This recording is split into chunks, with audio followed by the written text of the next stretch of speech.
너무나 악해지고 더럽혀진 이 땅은 속히 리뎀션이 필요한데, 이 리뎀션이라는 것은 도로 물러준다, 빚을 탕감해주고 도로 사준다, 그런 뜻입니다. 그것이 구속입니다.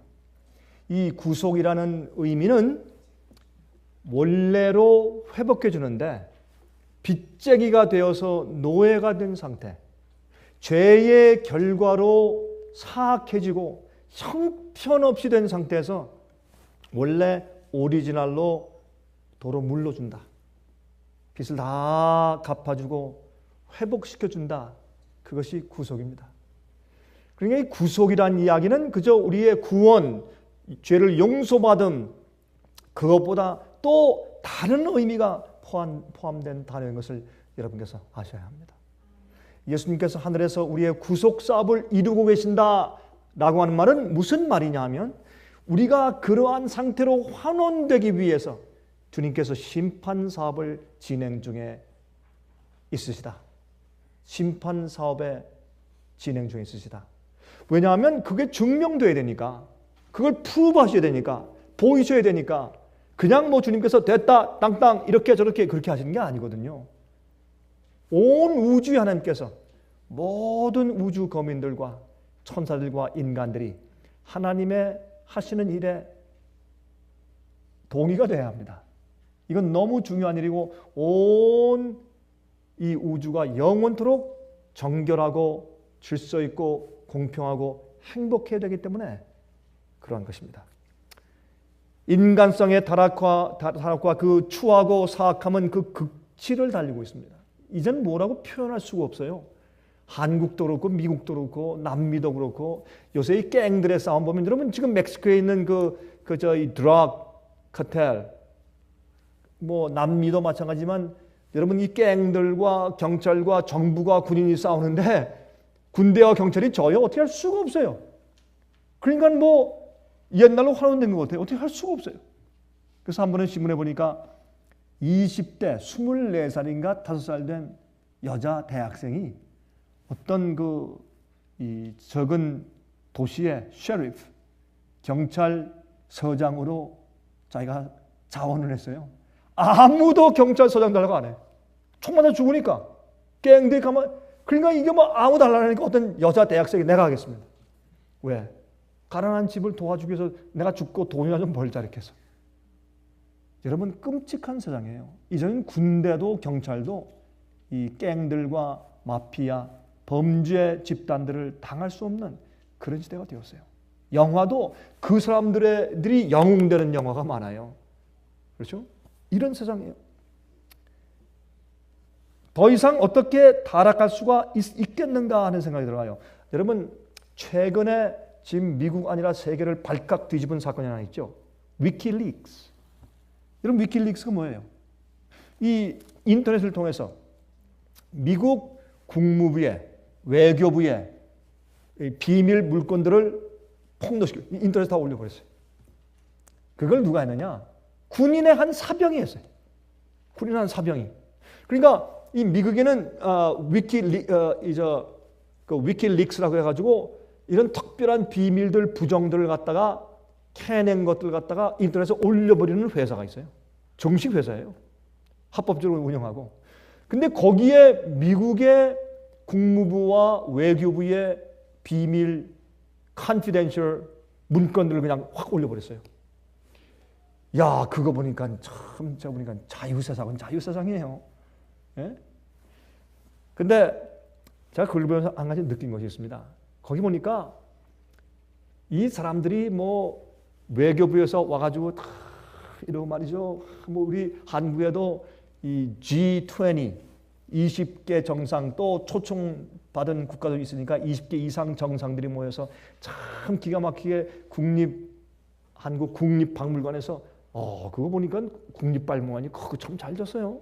거기에 이렇게 먼데 이렇게 정상들이 빨간 칼펫을 쫙 걸어오면 우리 대통령이 그 양부인과 탁 서 있다가 한참 걸으면 가서 딱 만나서 악수하고 또 포옹하고 그 만찬 초대석으로 또 보낸 다음에 또 오고 그러니까 20몇 개 정상이 들어오니까 그것도 시간 꽤 많이 걸리더라고요. 저는 잠깐만 좀 그 TV 뉴스를 통해서 제가 중계방송을 보았는데 제가 그걸 보면서 저렇게 기가 막히게 하지만 뒤에 가서 말이죠. 서로 부르는데 별하별 별명을 다 부르고 욕을 하면서 서로 별명을 부르고 그래요. 이제 그런 문건, 다시 말해서 예를 들어서 이제 뭐 러시아 대통령에서 부르면 러시아 대통령은 뭐 누구 밑에 있는 개 뭐 이렇게 부르고, 예? 뭐 이런 식으로 한 그런 문건도 다 나오고, 뭐 그러니까 서로 신뢰가 다 무너지고 아주 정말 외교부에서 가장 예절과 범절이 있게 정말 잘 대접해 줘야 할 사람들이 가장 저속한 단어와 그런 말을 쓰고 그런 문건들을 서로 주고받고, 와싱턴에서 다른 그 외국에 있는 미국 대사관에 보낼 때 그런 말로 하고 막 이런 게 막 나오니까 이전 말이죠. 이 세상에 서로 불신하고 서로 아이고 네가 얼굴은 그렇지만 네 뒤에서 이런 생각하지. 당신 지금 이렇지만 뒤에 당신은 뭐 이런 꿍꿍해 있지. 이렇게 서로 불신하는 그 일을 얼마나 크게 조장했는지. 여러분 성경은 예수께서 말씀하기를 마태복음 24장에 이제 마지막 시대는 불법이 성함으로 사랑이 식어질 것이라. 사랑이 식어질 것이라. 우린 꼭 그런 때 지금 살고 있는 것입니다. 그리고 뭐 아프가니스탄 전쟁, 이란 문제, 이락 문제, 뭐 또 미국의 이 핵 문제, 뭐 북한 문제, 남한 문제, 이런 모든 문건들이 나왔는데 어떤 건 보니까 이런 생각이 들어가요. 어떤 분은 사설에 그렇게 썼더라고요. 또 제 생각과 같더라고요.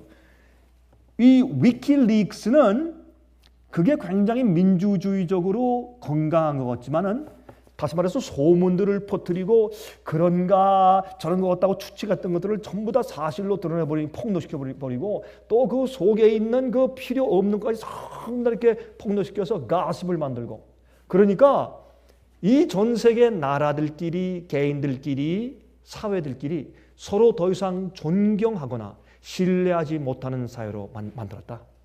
그것이 평입니다. 저도 그렇게 생각합니다. 어떤 것들은 중국과 미국 관계 뭐 이런 것들은 우리가 몰랐던 것들이 아니에요. 이미 우리가 추측하고 그럴 것이다 생각을 했고 또 그렇다고 알고 있는 것들인데 그것을 아예 그냥 문건으로 정식으로 이렇게 딱딱 올려버리니까 정말 세상에 그 불신을 조장하는 데 큰 한몫을 한 것입니다.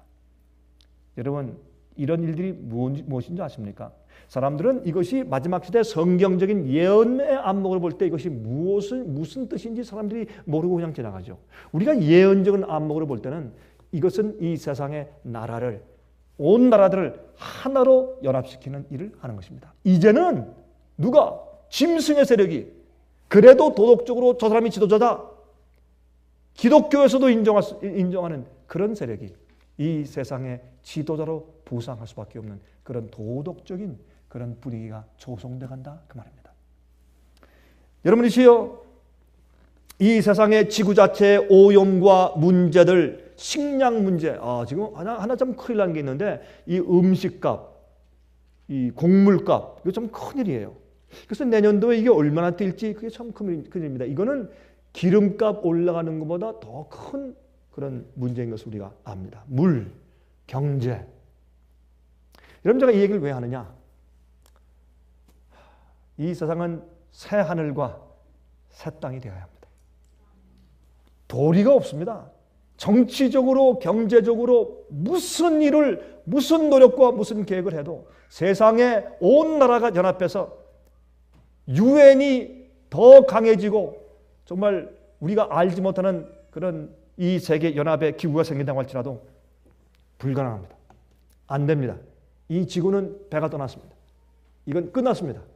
이제 이 지구의 유일한 소망은 성경이 설명하는 새 하늘과 새 땅으로 돌아가는 것입니다. 그거밖엔 길이 없습니다.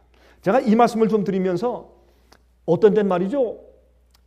우리가 영적으로 이렇게 해야 된다, 이렇게 합시다 라는 그것이 우리가 말씀을 선포하는 것이냐, 어떤 때는 그냥 우리의 소망, 성경이 우리에게 주고 있는 그 소망, 있잖아요. 우리가 우리 마음 가운데 정말 이런 메스 가운데서, 이런 문제 가운데서 우리가 바라볼 수 있는 그 기대, 소망, 꿈, 예? 그 희망, 그래도 우리가 붙들고 있는 그것, 이것만 얘기해도 제가 볼 때는 하나님께서 영광 받을 수 있는 훌륭한 설교라고 생각합니다. 제가 오늘은 좀 그렇게 하려고 합니다. 오늘은 우리가 꼭 무슨 죄나 도덕적인 문제나 교리적인 문제를 얘기해서 우리가 깨우침 받는다기보다는 우리가 가지고 있는 소망, 우리 형편이 이런데 이제 무엇을 바라봐야 되느냐, 하나님께서 우리를 위해 준비해 오신 것이 무엇인가, 이제 그것을 잠깐 좀 나눠보려고 생각을 한 것입니다. 우리 이사야 65장에 있는 말씀을 좀 같이 좀 펴서 읽어보도록 하십니다. 이사야 65장입니다. 이사야 65장 17절부터 25절까지 있는 말씀을 제가 읽겠습니다. 조금 길죠?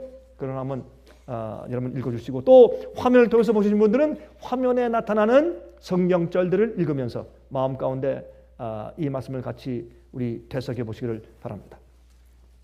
보라, 내가 새 하늘과 새 땅을 창조하나니 이전 것은 기억되거나 마음에 생각나지 아니할 것이라.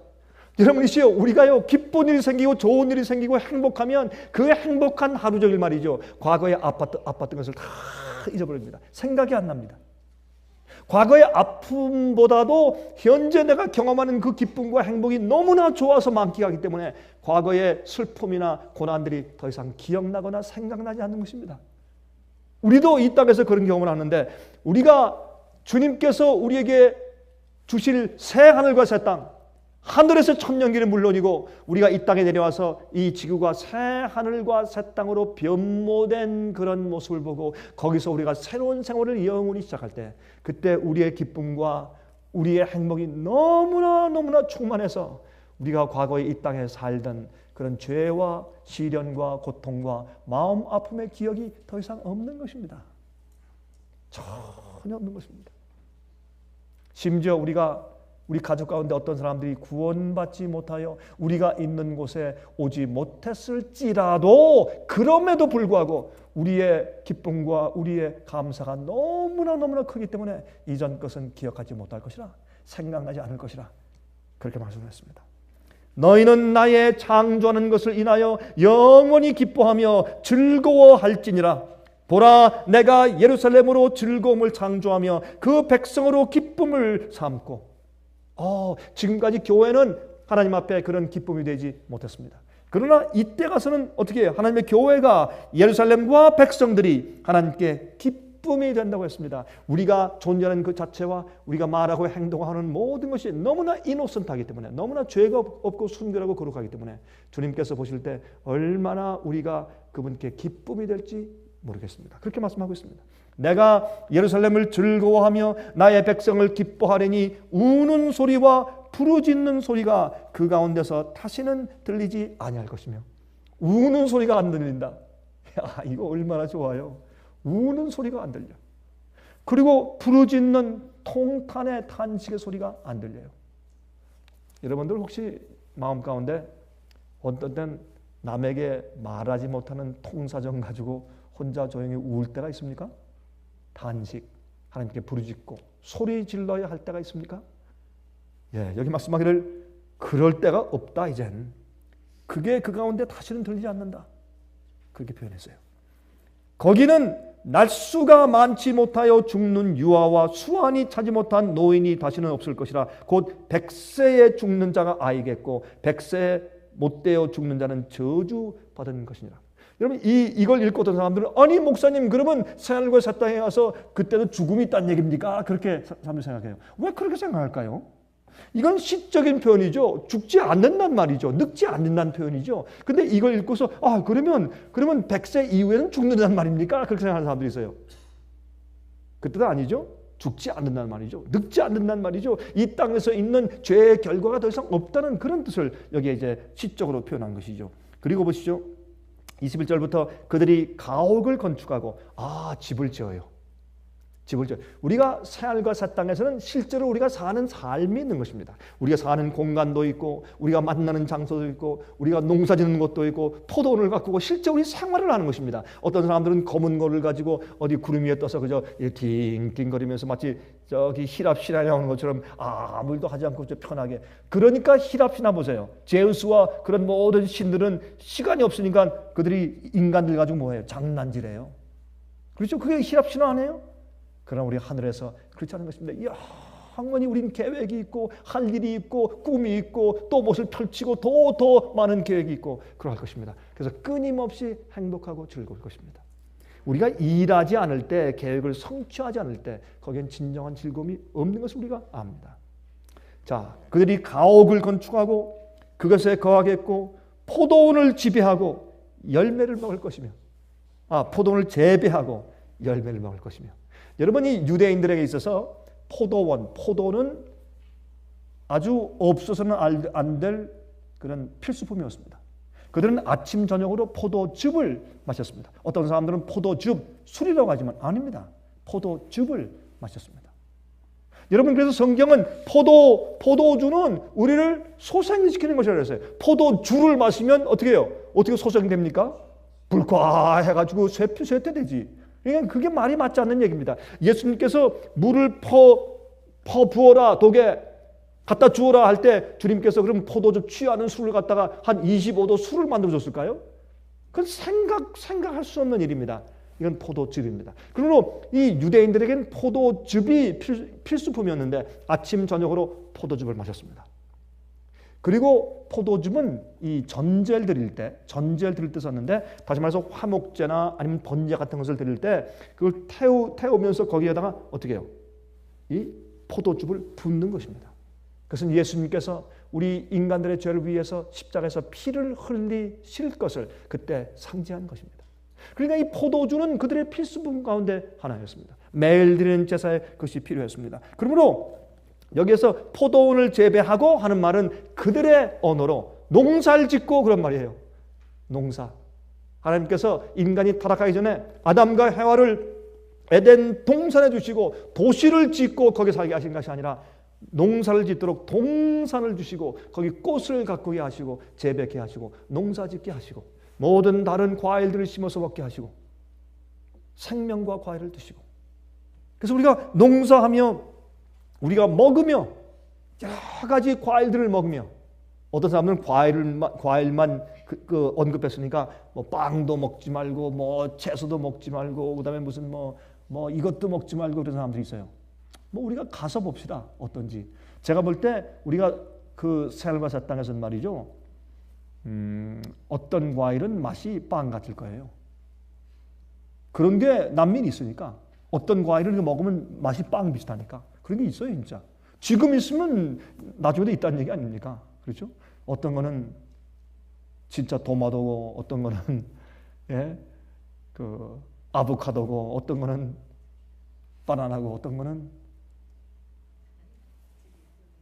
듀리안, 오렌지, 맹고. 지금 한국에 어떤 한 아이가 있는데 지금 9살인가요?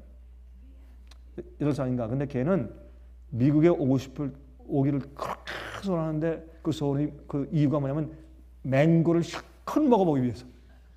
근데 내가 그랬어요. 야, 난 미국에 오고 싶은 사람들 많이 봤는데 너처럼 그와 같은 그런 이유를 가진 사람 내가 처음 봤다 그랬어요. 맹고 실컷 먹고 싶어서 미국 오고 싶대. 여러분이시요. 새하늘과 새 땅에서 우리가 먹을 것입니다. 먹을 것이라면 우리가 재배할 것이 아니에요. 하나님께서 그냥 뭐 재배 안 해도 그냥 자라게 하실 수 있으나, 그러나 주님께서 우리의 기쁨과 우리의 즐거움을 위해서 우리가 재배하게 만드시는 것입니다. 성경은 말하기를 적어도 포도원을 우리가 재배한다고 얘기했습니다. 그렇죠? 열매를 그래서 재배하고 먹을 것이라고 그랬어요. 그들의 건축한 데 타인이 거하지 아니할 것이며 그들의 재배한 것을 타인이 먹지 아니하리니 이는 내 백성의 수완이 나무의 수완과 같겠고. 어떤 사람들은 그럼 몇백 년 있다가 죽을 겁니까? 그렇게 물어요. 아니, 왜 그렇게 생각을 하세요? 나무는 영원히 살 수 있지. 죽지 않는다는 뜻이죠.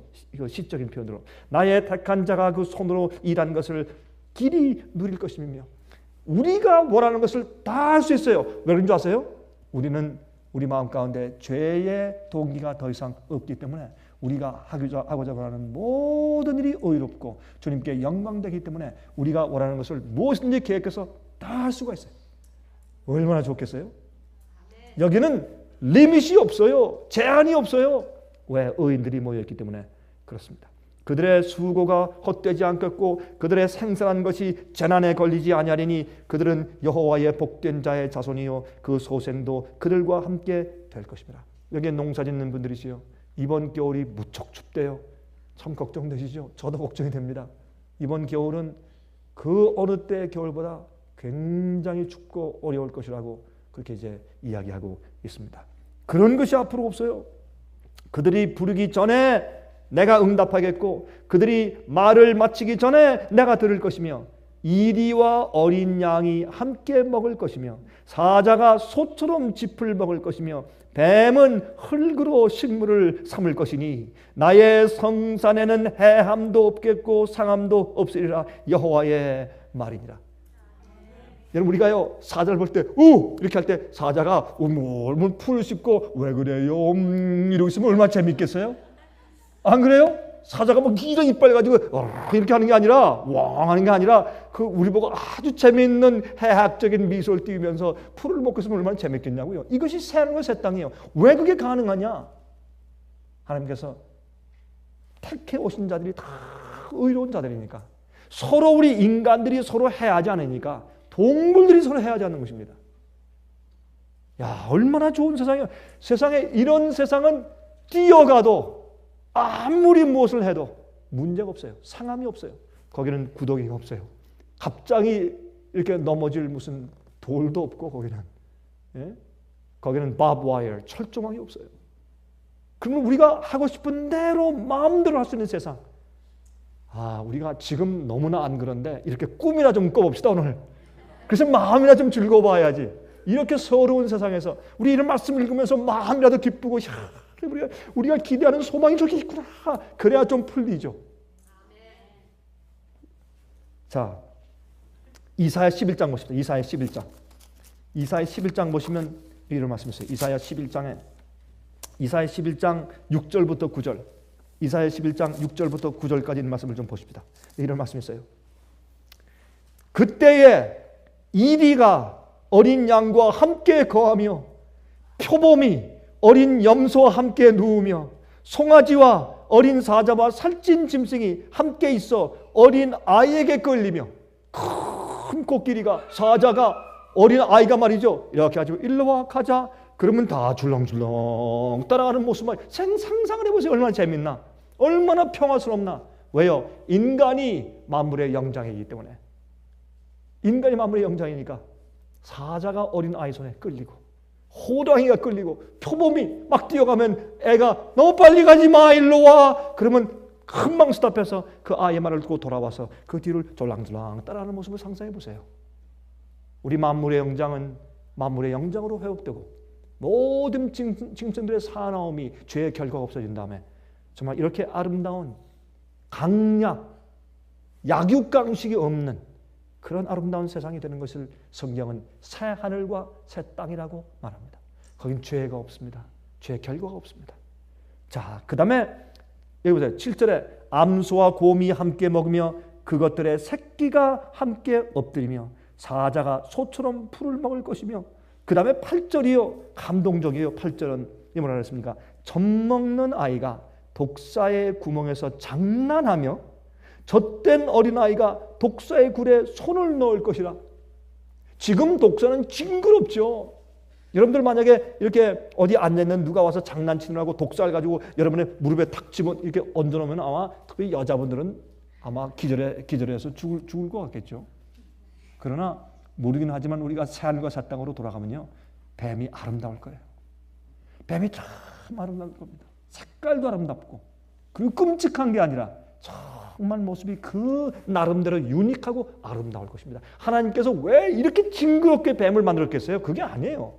죄진 결과로 그렇게 된 것이지. 또 뱀으로 변장한 마귀를 상징하기 위해서, 죄를 상징하고 악을 상징하기 위해서 뱀이 그렇게 된 것이죠. 그러나 뱀은 주님께서 원래 만드셨을 때 참 아름다웠을 것이에요. 어떤 모습인지 제가 굉장히 기대가 됩니다. 가서 뱀을 볼 때. 여기 보니까 아이들이 뱀하고 놀아. 일로 와 구멍 손을 대니까 서 올라와서 감고 올라오는데 그 모습이 우리 모습이 우리 지금만이 세상에서 그런다면 엄마가 까무라쳐서 가서 난리 나겠죠. 그러나 너무나 아름다운 그런 광야일 것입니다. 상상이 안 되는 거죠. 우리가 감히 상상도 못하고 생각지도 못한 것일 것이라고 고린도전서 2장에는 그렇게 설명한 것이 바로 이러한 것입니다. 나의 거룩한 산 모든 곳에서 해됨도 없고 상함도 없을 것이며 이는 왜요? 왜 해가 없느냐? 왜 더 이상 상함이 없느냐? 왜 서로 상처 주는 것도 없고 왜 우리가 해 받을 것을 걱정하지 않느냐? 이는 그 이유는 물이 바다를 덮음같이 여호와를 아는 지식이 세상에 충만할 것입니다. 하나님을 아는 지식이 충만하니까 제가 지난 시간에 말씀드렸지만 진리는 우리 속에 들어와서 살아 움직이는 것이 생명인 것이 진리요. 예수께서 나는 길이요 진리요 생명이라. 진리는 길이고 길은 살아있는 생명이에요. 그래서 이 예수님이 진리인 것처럼 진리를 아는 자들은 진리로 거룩하게 되어야 돼요. 아버지시여 진리로 저들을 거룩하게 하옵소서. 아버지의 말씀은 진리입니다. 그게 아니면 그건 상식이에요. 진리가 아닙니다. 많은 사람들이 몰라서 부도덕한 일을 합니까? 아니에요. 알아도 합니다. 왜요? 진리를 모르니까. 그것이 지식은 됐으나 진리로 그를 변화시키는 일을 하지 못하기 때문에 진리가 없는 것입니다. 그런데 여기는 하나님을 아는 지식, 진리가 세상에 충만하는데 물이 바다를 덮은 것처럼. 여러분 바다에 나가보세요. 그래서 좀 배 타고 좀 나가서 정말 사면에 보는 것이 꽉 찬 물만 보일 때 그때 무엇을 느낍니까? 그걸 영어로 overwhelming. 기가 막히게 억눌림 느끼죠? 그 억눌린다고 할까요? 뭐라고 표현해야 돼요? 너무 물만 가득 있으니까 뭐 완전히 물로 정말 내 주위가 둘러싼 것 같은. 빠져도 물이고 마셔도 물이고 여기도 물이고 저기도 물이고 앞에도 물이고 뒤도 물이고 물. 물 덮였어요.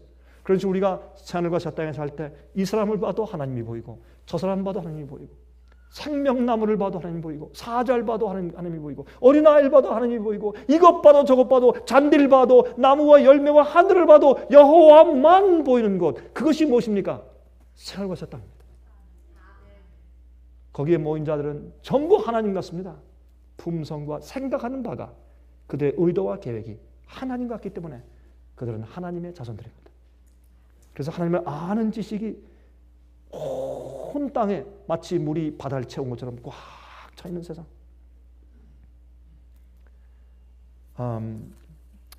여러분들은 어떤지 모르겠는데 가끔 이렇게 이제 몰에 상점에 가거나 아니면 쇼핑센터에 가면 여러분 가끔 이런 아이들 보시죠. 그죠? 한 살은 더 됐겠지. 한 2살, 3살 이러던 아이들이 특별히 남자 아이들. 예? 이 개 dogleash라고 그러죠. 이 개가 목에 줄 매는 개줄을 달고 다니죠. 이렇게 손에 이렇게 가지고 개줄을 엄마 손에 또 다 달고 있고 아빠 손에도 달고 있어요. 이건 개한테 하는 짓이지. 왜 어린아이한테 그걸 달아줘? 왜 막 뛰어가서 어디 막 가서 다치고 넘어지고 빠지고 떨어지고 하니까 남들이 또 뺏어갈지 모르고 유기할지 모르니까 믿을 수가 있어야지. 개줄을 달아놔. 야, 전 그거 볼 때마다 전 어떤 느낌이 들어가는지 아세요? 참 이 땅이 빨리 구속돼야 되겠다. 빨리 새 땅이 돼야지. 이게 무슨 짓이냐. 애들이 말이죠. 마음대로 뛰고 싶고 마음대로 키고 싶고 마음대로 좀 해야 될 텐데 제가요 사람들 만나고 이제 어떤 데 방문을 하잖아요. 그러면요 어떤 때는 어떤 어머니들은요 애기들을 때려요. 아마 뭐 기저귀 위에 때리니까 괜찮다고 생각하는 건지 볼길 막 때리고 그 어린 애기들이요 막 기어가서 왜요? 쓰레기통을 뒤지니까. 그러니까 왜 여기서 막 때려주고 얘가 왜 이러냐고. 그래 어린애들이 뭘 알아? 그 어린애 잘못이에요? 그 쓰레기통은 엄마 잘못이지. 그 애기가 무슨 죄예요? 솔직히. 네? 그리고 어디 가가지고 넘어지니까 안 돼, 못 가. 가면 또 애가 막 때를 쓰고 울고 안 된다, 집에 들어간다. 그럼 비가 오는데 막 나가려면 안 된다. 제가 볼 때 저 애들한테 무슨 죄가 있느냐. 저 애들은 호기심에 가득 차 있고 하고 싶고 만지고 싶고 지금 세상에 모험심 태어나서 지금 전부 다 알고 싶은데 지금 마음 가운데 지금 잔뜩 그래서 지금 보고 싶고 만지고 싶고 가고 싶은데 안 된다고 나중에 개줄까지 묶어놓고 하니 이 아이들이 얼마나 답답하냐 말이에요. 예? 그러나 그렇게 안 할 수가 없어요. 자동차가 지나가는데 말이죠. 그냥 애가 지나가면 어떻게 될 거예요? 모르니까 이 아이는. 얼마 전에 말이죠. 한 달 전인가 한번 인터넷에 뭐 동영상을 썼더라고 이렇게 야후에. 그래서 무엇인가 봤더니요. 4살짜리 어린아이가 그게 저 어느 나라인지 좀 잊어버렸어요. 동굴아파 어디예요? 어느 나라인데 그 아이가 정말 이노센트하죠. 아무것도 모르는 아이가 길가에 와서 그냥 이 도로변에 차들 트럭이 막 확 달리는 그 도로의 아스팔트에 앉아서 놀고 있어 아이가. 4살짜리 아이가. 아무도 그냥 놀고 있어요. 그걸 또 누가 빨리 가서 애를 붙들고서 가서 이렇게 피해줘야지. 그걸 또 동영상을 찍었어. 꽤 오래 찍었어요. 내가 그걸 보고 이 사람 정신 나간 사람이다. 이거 해가지고 뭐 어디 올려놓고 돈을 받을 건 뭐야. 빨리 가서 아이를 치워야지. 참. 그래서 그걸 보면서 이 아이들이 얼마나 슬프고 답답한 세상이냐. 지난번에 그 퓰리처 상을 받은 한 신문 기자의 사진이 구설수에 올랐죠. 아프리카에서 한 빼짝 마른 남자아이가 굶어서 거의 죽어가면서 이 아이가 꾸벅꾸벅 졸면서 이러고 사막에 이렇게 앉아있는데 그 옆에 죽음은 먹으려고 산 걸 먹을 수 없으니까 죽음은 먹으려고 큰 독수리 한 마리가 날아와서 옆에서 딱 지키고 있는 그 사진을 찍어서 그걸 갖다가 신문에 올려서 그걸로 퓰리처 상을 받았어요. 제일 최고의 상이라고 해서. 그래서 이 사람 상 받기 전에 이 아이 구했나? 이 아이 구했나? 아니면 자기가 멋있는 그런 사진 찍기 위해서 아이를 거기 갖다 놨나? 그런 생각이 들어할 정도로. 여러분이시여, 이 세상엔 슬픔과 비극이 너무나 많이 있는데 그것이 어떤 때는 예술이에요. 이럴 정도로 우리는 빨리 구속이 필요합니다. 우리는 죄에서 구속돼야 되고 우리의 연약한 육체에서 구속돼야 되지만 이 지구 자체가 빨리 구속돼야 합니다. 우리는 새하늘과 새 땅으로 가야 합니다. 그래서 우리 마음 가운데 여호와를 아는 지식이 가득해야 되고 그것을 우리가 남들에게 퍼뜨려서 빨리 주님 오시도록 해야 할 것입니다.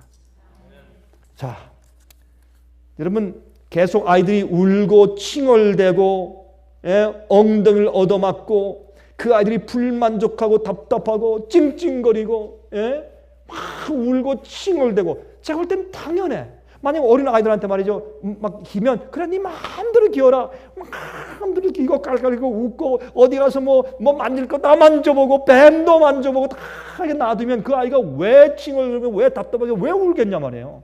그 아이의 기쁨과 만족이 하늘을 찌르하기 때문에 그래야 아이들이 빨리 성장하고 그들이 얼마나 기쁘고 좋겠느냐고.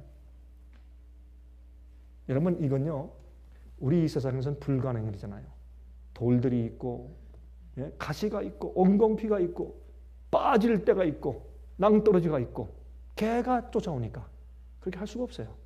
그러므로 다시 말하지만 우리는 새하늘과 새 땅이 필요합니다. 자, 우리 이렇게 생각하니까 여러분 제가 오늘 말씀드린 제일 중요한 목적은 여러분 마음 가운데 정말이다. 내가 새하늘과 새 땅이 정말 필요한 사람이다. 이 새하늘과 새 땅에 오게 하기 위해서 난 최선을 다하겠다. 그런 마음이 생기도록 하기 위해서 이 말씀을 드리는 것입니다. 자, 우리 집에도 어린 애기 하나 있잖아요. 걔를요 어떤 때는 기는데 못 기게 해. 전 그래요. 좀 기게 하지. 좀 마음대로 뛰게 하고 좀 놔둬라. 그런데 걔 애기의 엄마는 그게 이해가 안 되죠. 먼저 애기를 보고야 되니까. 그게 이해 안 되는 거예요. 그러나 제가 생각하는 제 생각은 또 다른 데 있는 거예요. 내가 아이를 보면 참 측은해. 너 빨리 너는 저 하늘과 새 땅에 가야지. 여기서 넌 맨날 답답하다. 이거 해결할 길이 없다. 자, 그런 생각이 들어가서 그런 말을 제가 하는 것입니다. 해됨이 없습니다. 해를 끼치는 자가 없기 때문에 그래요. 하나님을 떠난 성품이 없기 때문에 해를 끼칠 자가 없고 해를 끼칠 것들이 없으니 해됨이 없죠. 그렇죠? 여러분 또 하나 좀 볼까요? 베드로전서 4장입니다. 여러분 다 베드로전서 4장을 좀 펴주시기 바랍니다. 베드로전서 4장 14절부터 19절까지 있는 말씀을 읽겠습니다. 베드로전서 4장 14절부터 19절까지 읽겠습니다. 화면 통해서 보시는 분들은 화면에 지금 나타나는 성경절을 잘 보시기 바랍니다. 너희가 그리스도의 이름으로 욕을 받으면 복이 있는 자로다. 영광의 영 곧 하나님의 영이 너희 외에 계심이라. 여러분 그다음에 잘 읽어보세요. 재밌어요. 너희 중에 누구든지 살인이나 도적질이나 악행이나 그 다음에요. 무슨 자로? 남의 일을 어떻게 해요? 간섭하는 자로 고난을 받지 말려니와. 남의 일을 간섭하는 것을 무엇과 비슷하게 취급했어요? 살인, 도적질, 악행. 참 재밌어요. 여러분 이게 무슨 말인지 아세요? 어떤 때는 우리는요 다른 사람의 양심이 되어주려고 그래요. 어떻게 알아? 왜 내가 다른 사람의 양심이 되어야 돼요? 여러분 영어 가운데 제가 영어 프레이즈 가운데서 한 가지 제가 좋아하는 프레이즈가 하나 있는데 그 프레이즈는 한국말에는 그런 표현이 없습니다. 우리 한국말로 그 말을 그대로 번역해서 표현하려면 조금 힘들거나 아니면 좀 너무 퉁명스럽게 돼요. 근데 영어로 이런 말 있어요. It's none of your business. 그런 말 있죠? 이거 당신 비즈니스 아니야? 가만 놔둬. 이거 당신 일 아니니까. 근데 우리 한국 사람들은 모든 게 나의 비즈니스라. 한국 사람들은. 한 번은 말이죠. 어떤 그 집사님 저한테 그런 얘기를 하신 적이 있어요. 한참 됐는데 목사님, 내가 어떤 사람 집에 갔다 왔습니다. 그래서요. 거기 가니까요. 그 집안 식구 모두가 은수저로 밥을 먹읍시다. 은수저로. 그래서요. 그랬더니 난 그 집이 정말 없다는 줄 없는 줄 알았어요. 근데 모든 식구들이 은수저로 밥을 먹더라고요. 우리는 그저 스테인레스인데. 아니 그래서 제가 속으로 말이죠. 집사님, it's none of your business 말해주려고 하다가 내가 차마 그 얘기를 못 하겠더라고요. 내가. 아니 그래서 뭐 어쩌단 말이에요? 왜 남의 집에 양심이 되냐고. 왜 남의 일을 간섭해요? 그래서 뭐 어때요? 다시 말해서 아니 누가 아니면 뭐 한국에서 특별히 선물 세트로 주었으면 어쩔게요? 좋지. 아니 가난한 사람이 참 안 됐다 하는데 그 사람은 나보다 은수저로 먹으니 아이 그거라도 참 잘 됐다 해주면 어때? 왜 남의 일을 간섭하냐고요? 왜? 여러분 무슨 뜻인지 아세요?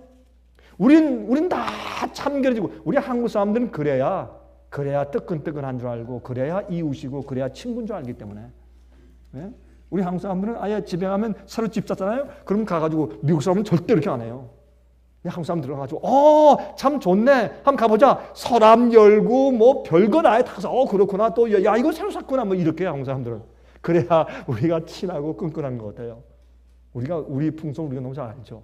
그러나 거기서 지나쳐서 우리가 뭐합니까?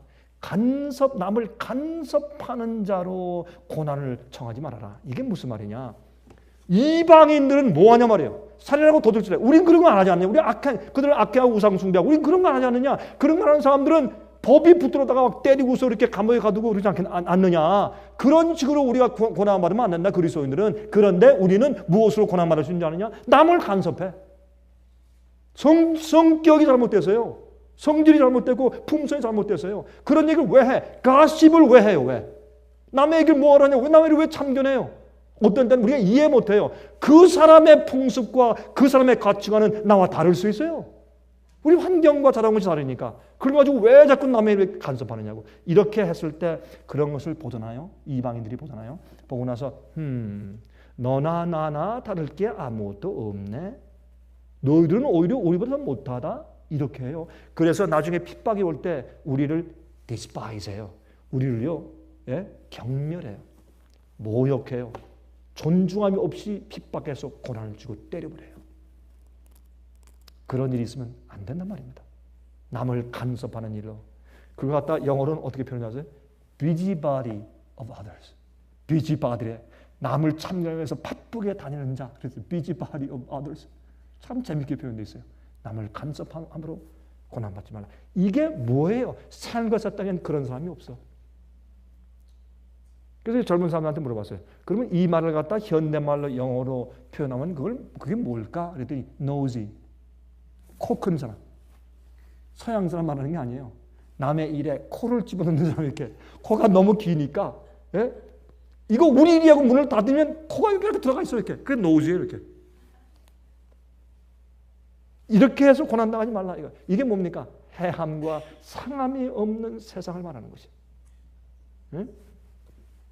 남이 이런 문제가 생겼다. 그런 마음 가운데 이거 어떻게 저 남이 알면 안 되는데 남이 알지 말아야지. 아니면 저거 어떡하지? 저 사람 저것 때문에 넘어지면 안 될 텐데. 저거 혹시 누가 내 친구가 할까? 내 아내가 할까? 내 남편이 할까? 그런 생각이 먼저 들어와야죠. 이게 삶과 사탄을 사는 사람이죠. 그렇죠? 이게 우리 속에 있으면 그게 뭐예요? 그리스도인 인격이요. 그렇게 할 때 다른 사람들이 우리를 어떻게 한다? 존경한다. 핍박이 올 때, 짐승의 표 환란이 올 때 그렇게 산 자들을 볼 때는 사람들이 어떻게 해요? 두려워해요. 두려움이 있어. 우리가 국가에서 위에서 뭐라고 하지만은 할 수 없이 너희를 감옥에 넣지만은 그러나 we like you, we respect you. 우리 당신들을 좋아하고 존경합니다. 여러분 이번에 감옥에 갔다 풀려난 우리 중국의 지부 직원들이 그런 간증을 해요. 가서 부들려 갔는데 거기는 경찰들이 적어도 그 마을과 그 도시의 경찰들이 끌어가고 감옥에 넣으면서 얘기를 하더래. 미안하다. 우린 당신이 훌륭한 그리스도인 것을 인정하고 당신이 착한 사람이고 절대로 당신은 법을 하나 어길 사람들이 아니고 정말 아름다운 사람인 것을 우리가 안다. 미안하다. 그렇게 말하더래요. 왜? 위에서 상부에서 지시하니까 이렇게 할 수밖에 없다. 이해하라. 그렇게 말하더래요. 그리고요 어떻게든지 밥을 조금 더 주려고 그러고요. 예? 굴에 조금 더 주려고 그러고 뭐 필요하냐. 그렇게 대우를 잘해주더래요. 이번에도 몇 명 만났는데 제가 물어봤더니 그렇게 얘기해요. 아니요. 우리가 참 감옥 안에서 불편하고 힘들고 고생을 했지만은 거기에 있는 경찰관들과 거기에 있는 간수들이 우리한테 너무나 친절하고 좋았습니다. 그냥 참 마음에 감동이 되더라고. 아, 너희들이 좋은 부분을 보였구나. 참 잘했다. 그런데 남을 간섭하는 자로 보이면 되겠냐 말이에요. 그래서 여기에 성경에 보면 베드로가 그런 얘기를 했어요. 만일 그리스도인으로 베드로전서 4장 16절입니다. 만일 그리스도인으로 고난을 받은 즉 부끄러워 말고 도리어 그 이름으로 하나님께 영광을 돌리라.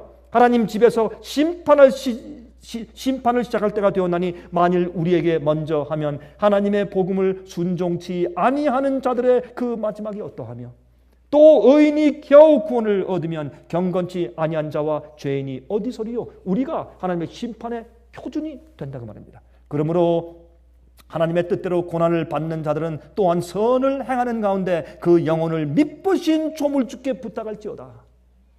아, 이게 무슨 말입니까? 이것이 상함과 해함이 없는 것입니다. 상함과 해함이 없는 곳에 의로운 자들이 그들이 핍박받는 것은 예수님을 위해서 진리만을 위해서 그것 이외엔 핍박받을 이유가 아무것도 없는 것입니다. 그들의 성품에 그들이 사는 생에 흠이 없습니다. 이것을 말하는 것입니다. 스바냐 3장 17절에 말씀합니다. 스바냐 3장 17절에 너희 하나님 여호와가 너희 가운데 계시니 그는 구원을 베푸실 전능자시니라. 그가 너로 인하여 기쁨을 이기지 못하여 하시며 너를 잠잠히 사랑하시며 너로 인하여 즐거이 부르며 기뻐하시리라 하리라. 하나님께서요 우리 교회와 구속받은 자들 보면서 너무 기뻐서 어쩔 줄 몰라 하는 거. 여러분들 우리가 우리 자녀를 볼 때 그런 마음이 들잖아요. 어떤 때는 참 애기를 볼 때 기뻐서 어쩔 줄 모르고 마치 정말 물어주고 싶은 깨물어주고 싶을 정도로 정말 어쩔 줄 모르게 이뻐하는 그런 모습으로 주님께서 우리를 사랑하시고 기뻐하시는 그 모습이 기록되어 있습니다. 이들이 새하늘과 새 땅에 사는 자들입니다. 제가 끝으로 제가 좀 한 세 문단을 읽어드리겠습니다. 조금 길지 모르겠지만 여러분 한번 들어보세요. 이 말씀은 이 마지막 시대 예수님께서 이 땅에 계실 때부터 마지막 예수님께서 재림하실 때까지의 이 기독교의 역사를 예언적인 안목에서 역사적으로 풀이해서 쓴 기가 막힌 명작 각 시대 대장투란 그 책에서 The Great Controversy 이 책에서 마지막 페이지에서 이 지구가 새하늘과 새 땅으로 변모되어서 우리가 그때 눈으로 우주를 바라보는 그 입장에서 이 말씀을 카멘트에서 썼어요. 야, 이 말씀은 한번 읽어볼 때마다 마음에 감동을 주는 기가 막힌 명작이에요. 어떻게 이렇게 잘 썼는지. 예? 정말 그때 가본 것처럼 썼어요. 한번 들어보세요. 여기에 이 책 The Great Controversy 677페이지와 678페이지 마지막 페이지입니다. 이 책에 불후의 명작인 이 책의 마지막 페이지에 이런 말씀이 기록되어 있어요. 거기서 여러분 화면 보시는 분들은 여러분 그 글씨가 보이죠? 그 글씨를 보면서 제 얘기를 음성을 들어보세요. 거기서 죽지 않을 특권을 얻은 사람들은 창조력의 경이 속죄의 사랑의 오묘에 대하여 결코 사라지지 않을 기쁨을 가지고 명상한다.